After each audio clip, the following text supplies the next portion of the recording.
ओम शांति। आज 24/10/20 की साकार मुरली है, प्राथा मुरली। मधुबन। मीठे बच्चे, तुम हो सच्चे सच्चे परवाने, जो अभी समा पर फिदा होते हो। इस फिदा होने का ही यादगार है दीपावली। प्रश्न है, बाबा ने अपने बच्चों को कौन सा समाचार सुनाया है? उत्तर, बाबा ने सुनाया, तुम आत्माएं निर्वाण धाम से कैसे आती हो और मैं कैसे आता हूँ। मैं कौन हूँ, क्या करता हूँ, कैसे रामराज स्थापन करता हूँ। कैसे तुम बच्चों को रावण पर विजय पहनाता हूँ। अभी तुम बच्चे इन सब बातों को जानते हो। तुम्हारी ज्योति जगी हुई है। गीत है, तुम ही हो माता पिता, तुम ही हो, तुम ही हो बंधु सखा, तुम ही हो। ओम शांति। मीठे मीठे रूहानी बच्चों ने गीत सुना। आत्माओं ने इन जिस्मानी कर्मेंद्रियों से गीत सुना। गीत में पहले तो ठीक था, पिछाड़ी को फिर भक्ति के अक्षर थे। तुम्हारे चरणों की धूल है। अब बच्चे चरणों की धूल थोड़ी होते हैं, ये रॉन्ग है। बाप बच्चों को राइट अक्षर समझाते हैं। बाप आते भी वहाँ से हैं जहाँ से बच्चे आते हैं। वह है निर्वाण धाम। बच्चों को सबके आने का समाचार तो सुनाया, अपना भी सुनाया कि मैं कैसे आता हूँ, आकर के क्या करता हूँ। राम राज स्थापन करने अर्थ रावण पर विजय पहनाते हैं। बच्चे जानते हैं राम राज और रावण राज इस पृथ्वी पर ही कहेंगे। अभी तुम विश्व के मालिक बनते हो। धरती, आसमान, सूर्य आदि सब तुम्हारे हाथ आ जाते हैं तो कहेंगे रावण राज सारे विश्व पर और राम राज भी सारे विश्व पर है। रावण राज में कितने करोड़ हैं, राम राज में थोड़े होते हैं, फिर धीरे धीरे वृद्धि को पाते हैं। रावण राज में वृद्धि बहुत होती है क्योंकि मनुष्य विकारी बन जाते हैं। राम राज में है निर्विकारी। मनुष्यों की कहानी है ना, तो राम भी बेहद का मालिक, रावण भी बेहद का मालिक है। अभी कितने अनेक धर्म हैं।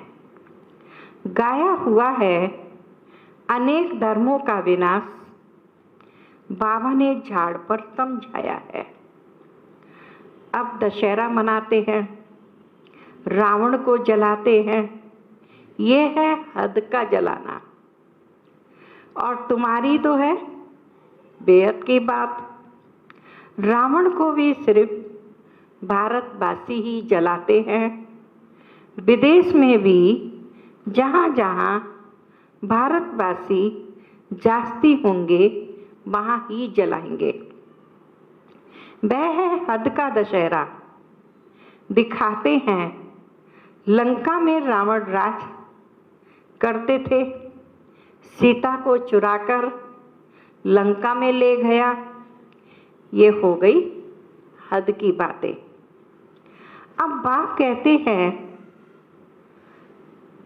सारे विश्व पर रावण का राज्य है। राम राज अब नहीं है। राम राज अर्थात ईश्वर का स्थापन किया हुआ सत्य को कहा जाता है रामराज। माला सिमरते हैं रघुपति राघव राजा राम कहते हैं, लेकिन राजा राम को नहीं सिमरते हैं।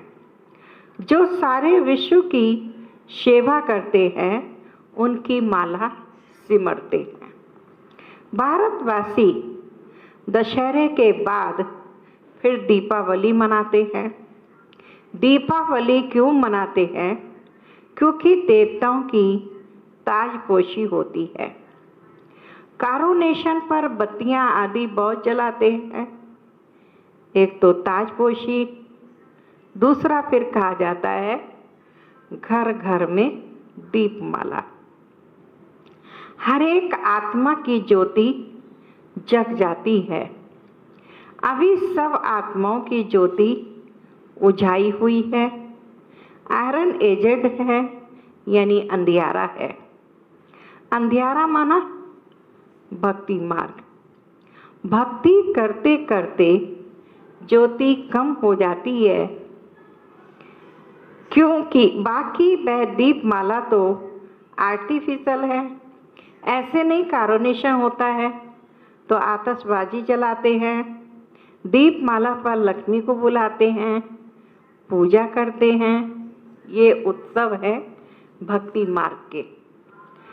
जो भी राजा तख्त पर बैठते हैं तो उनका कारोनेशन डे धूमधाम से मनाया जाता है। ये सब है हद के। अभी तो बेहद का विनाश सच्चा सच्चा दशहरा होना है। बाप आए हैं सबकी ज्योत जगाने। मनुष्य समझते हैं हमारी ज्योति बड़ी ज्योत से मिल जाएगी। ब्रह्म समाजियों के मंदिर में सदैव ज्योत जगती है। समझते हैं जैसे परवाने ज्योति पर फेरी पहन फिदा होते हैं, वैसे हमारी भी आत्मा अब बड़ी ज्योति में मिल जाएगी। इस पर दृष्टांत बनाया है। अभी तुम हो आधा कल्प के आशिक, तुम आकर एक मासूक पर फिदा हुए हो। जलने की तो बात नहीं, जैसे वह आशिक मासूक होते हैं तो वह एक दो के आशिक बन जाते हैं। यहाँ वह एक ही मासूक है, बाकी सब हैं आशिक। आशिक उस मासूक को भक्ति मार्ग में याद करते रहते हैं। मासूक आप आओ तो हम तुम्हारे पर बलि चढ़े। तुम्हारे सिवा हम किसको भी याद नहीं करेंगे। ये तुम्हारा जिस्मानी लव नहीं है। उन आशिक मासूक का जिस्मानी लव होता है, बस एक दो को देखते रहते हैं। देखने से ही जैसे तृप्त हो जाते हैं। यहाँ तो एक मासूक, बाकी सब है आशिक। सब बापो याद करते हैं भल, कोई नेचर आदि को भी मानते हैं, फिर भी ओ गॉड, हे भगवान, मुख से जरूर निकलता है। सब उनको बुलाते हैं हमारे दुख दूर करो। भक्ति मार्ग में तो बहुत आशिक मासूक होते हैं। कोई किसका आशिक, कोई किसका आशिक। हनुमान के कितने आशिक होंगे। सब अपने अपने मासूक के चित्र बनाकर फिर आपस में मिलकर बैठ उनकी पूजा करते हैं। पूजा कर फिर मासूक को डुबो देते हैं। अर्थ कुछ भी नहीं निकलता, यहाँ वह बात नहीं। ये तुम्हारा मासूक एवर गोरा है, कभी सांवरा बनता नहीं। बाप मुसाफिर आकर सबको गोरा बनाते हैं। तुम भी मुसाफिर हो ना, दूर देश से आकर यहाँ पाठ बजाते हो। तुम्हारे में भी नंबरवार पुरुषार्थ अनुसार समझते हैं। अभी तुम त्रिकालदर्शी बन गए हो। रचता और रचना के आदि मध्य अंत को जानते हो तो तुम हो गए त्रिकालदर्शी ब्रह्मा कुमार कुमारियाँ। जैसे जगत गुरु आदि का भी टाइटल मिलता है ना, तुमको ये टाइटल मिलता है। तुमको सबसे अच्छा टाइटल मिलता है सदर्शन चक्रधारी। तुम ब्राह्मण ही सदर्शन चक्रधारी हो या शिव बाबा भी है? शिव बाबा भी है, हाँ, क्योंकि सदर्शन चक्रधारी आत्मा होती है ना शरीर के साथ। बाप भी इसमें आकर समझाते हैं। शिव बाबा सदर्शन चक्रधारी ना हो तो तुमको कैसे बनाए? वह सबसे सुप्रीम ऊंचते ऊंच आत्मा है। देह को थोड़ी कहा जाता है। वह सुप्रीम बाप ही आकर तुमको सुप्रीम बनाते हैं। सदर्शन चक्रधारी आत्माओं के सिवाय कोई बन ना सके। कौन सी आत्माएं? जो ब्राह्मण धर्म में है। जब शूद्र धर्म में थे तो नहीं जानते थे, अब बाप द्वारा तुमने जाना है। कितनी अच्छी अच्छी बातें हैं। तुम ही सुनते हो और खुश होते हो। बाहर वाले ये सुने तो आश्चर्य खाएं, अहो ये तो बहुत उच्च ज्ञान है। अच्छा, तुम भी ऐसा सदर्शन चक्रधारी बनो तो फिर चक्रवर्ती राजा विश्व का मालिक बन जाएंगे। यहाँ से बाहर गए खलास। माया इतनी बहादुर है, यहाँ के यहाँ रही। जैसे गर्भ में बच्चा वायदा कर निकलता है, फिर भी वहाँ की वहाँ रह जाती है। तुम सदर्शन, तुम प्रदर्शनी आदि में समझाते हो, बहुत अच्छा करते हैं, नॉलेज बहुत अच्छी है। मैं ऐसा पुरुषार्थ करूँगा, ये करूँगा, बस बाहर निकला, बाकी बाहर रही। परंतु फिर भी कुछ ना कुछ असर रहता है। ऐसे नहीं, वह फिर आएंगे नहीं।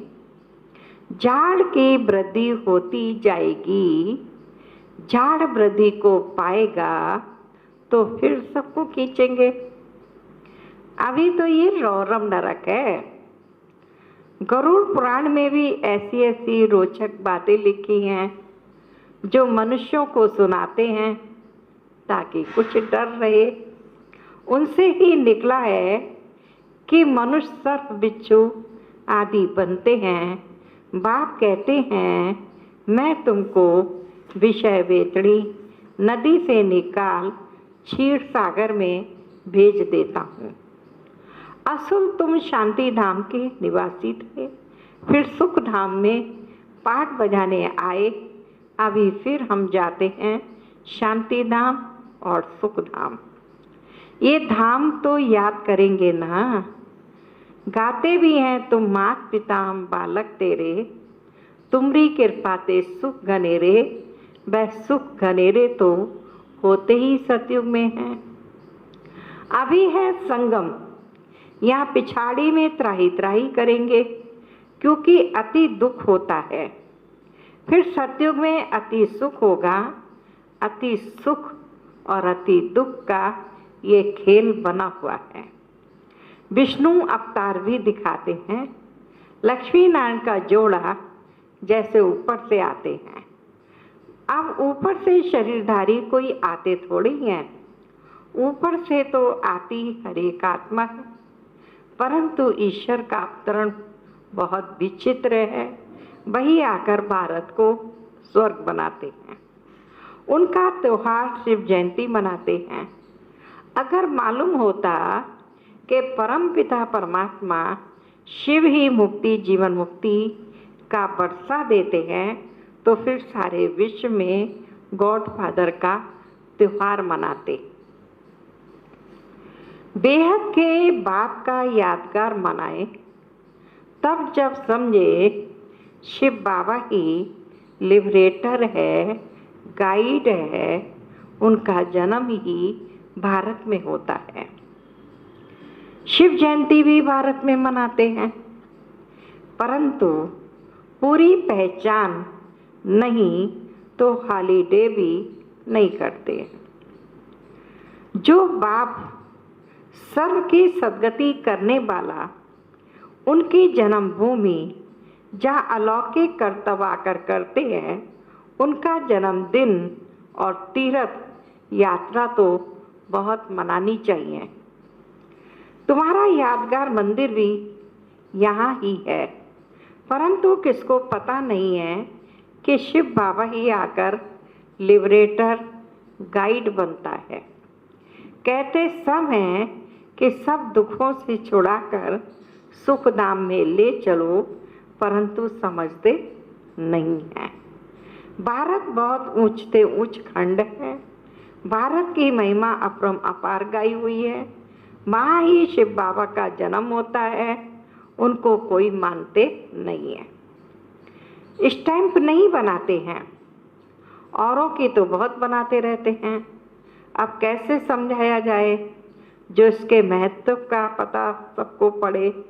विलायत में भी सन्यासी आदि जाकर भारत का प्राचीन योग सिखलाते हैं।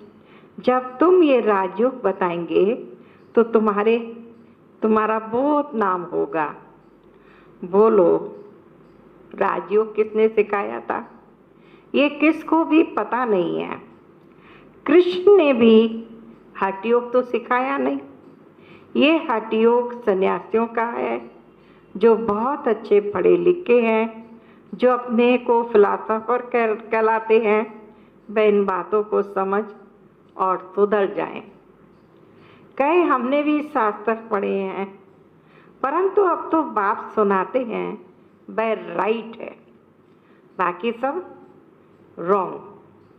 तो ये भी समझें कि बरोबर बड़े से बड़ा तीर्थ स्थान ये है जहाँ बाप आते हैं। तुम बच्चे जानते हो, इसको कहा जाता है धर्म भूमि। यहाँ जितने धर्मात्मा रहते हैं उतने और कहाँ नहीं। तुम कितना दान पुण्य करते हो, बाप को जानकर तन मन धन सब इस सेवा में लगा देते हो। बाप ही सबको लिबरेटर करते हैं, बाप ही सबको लिबरेट करते हैं, सबको दुख से छुड़ाते हैं। और धर्म स्थापक कोई दुख से नहीं छुड़ाते हैं, वह तो आते ही उनके पिछाड़ी नंबरवार सब पाठ बजाने आते हैं। पाठ बजाते बजाते तमो प्रधान बन जाते हैं, फिर बाप आकर सतो प्रधान बनाते हैं। तो ये भारत कितना बड़ा तीर्थ है। भारत सबसे नंबर 1 उच्च भूमि है। बाप कहते हैं मेरी ये जन्म भूमि है, मैं आकर सबकी सद्गति करता हूँ, भारत को हेवन बनाता हूँ। तुम बच्चे जानते हो बाप स्वर्ग का मालिक बनाने आए हैं। ऐसे बाप को बहुत प्यार से याद करो। तुमको देख और भी ऐसे कर्म करेंगे। इसको ही कहा जाता है अलौकिक दिव्य कर्म। ऐसे मत समझो कोई नहीं जानेंगे, ऐसे निकलेंगे जो तुम्हारे ये चित्र भी ले जाएंगे। अच्छे अच्छे चित्र बने तो स्टीमर भराकर ले जाएंगे। स्टीमर जहाँ जहाँ खड़ा रहता है वहाँ ये चित्र लगा देंगे। तुम्हारी बहुत सर्विस होनी है, बहुत उदारचित हुंडी भरने वाले सामल साहब ही निकलेंगे जो ऐसे काम करने लग पड़ते हैं, ताकि सबको मालूम पड़े कि ये कौन है जो इस पुरानी दुनिया को बदल और नई दुनिया स्थापन करते हैं। तुम्हारी भी पहले तुच्छ बुद्धि थी, अभी तुम कितने स्वच्छ बुद्धि बने हो। जानते हो हम इस ज्ञान और योग बल से विश्व को हेवन बनाते हैं। बाकी सब मुक्ति धाम में चले जाएंगे। तुम्हें भी अथॉरिटी से बनना है। बेहद के बाप के बच्चे होना, शक्ति मिलती है याद से। बाप को वर्ल्ड ऑलमाइटी अथॉरिटी कहा जाता है। सभी वेदों शास्त्रों का सार बताते हैं। तो तुम बच्चों को कितना उमंग रहना चाहिए सर्विस का। मुख से ज्ञान रतन के सिवाय और कुछ ना निकले। तुम हर एक रूप बसंत हो। तुम देखते हो सारी दुनिया सब्ज हरी भरी बन जाती है। सब कुछ नया, वहाँ दुख का नाम नहीं। 5 तत्व भी तुम्हारे सर्विस में हाजिर रहते हैं। अभी बैड सर्विस करते हैं क्योंकि मनुष्य लायक नहीं है। बाप अभी लायक बनाते हैं। अच्छा मीठे मीठे सिके लदे बच्चों प्रति माता पिता बाप दादा का याद प्यार और गुड मॉर्निंग। रूहानी बाप की रूहानी बच्चों को नमस्ते। हम रूहानी बच्चों की रूहानी बाप दादा को याद प्यार गुड मॉर्निंग नमस्ते। धारणा के लिए मुख्य सार है रूप बसंत बन। मुख से सदैव ज्ञान रतन ही निकालने हैं। सर्विस के उमंग में रहना है, याद में रहना और सबको बाप की याद दिलाना। यही दिव्य अलौकिक कार्य करना है। सच्चा सच्चा आशिक बन एक मासूक पर फिदा होना है, अर्थात बलि चढ़ना है। तभी सच्ची दीपावली होगी। आज का वरदान है गृहस्थ व्यवहार और ईश्वरीय व्यवहार दोनों की समानता द्वारा सदा हल्के और सफल भव। सभी बच्चों को शरीर निर्वाह और आत्म निर्वाह की डबल सेवा मिली हुई है, लेकिन दोनों ही सेवाओं में समय का, शक्तियों का समान अटेंशन चाहिए। यदि श्रीमत का कांटा ठीक है तो दोनों साइड समान होंगे, लेकिन गृहस्थ शब्द बोलते ही गृहस्थी बन जाते हैं तो बहानेबाजी शुरू हो जाती है। इसलिए गृहस्थी नहीं ट्रस्टी हैं। इस स्मृति से गृहस्थ व्यवहार और ईश्वरीय व्यवहार दोनों में समानता रखो तो सदा हल्के और सफल रहेंगे। स्लोगन है फर्स्ट डिवीजन में आने के लिए कर्म इंद्रिय जीत, माया जीत बनो। अच्छा ओम शांति, ओम शांति। बाहा बाबा बाहा, बाहा मेरा श्रेष्ठ भाग्य बाहा, बाहा मेरी ऊंची तकदीर बाहा, बाहा ड्रामा बाहा, बाहा बाबा की सेवाएं बाहा, बाहा ब्राह्मण परिवार बाहा, बाहा दादी जी बाहा, बाहा मम्मा बाहा। शुक्रिया बाबा शुक्रिया। ओम शांति, ओम शांति।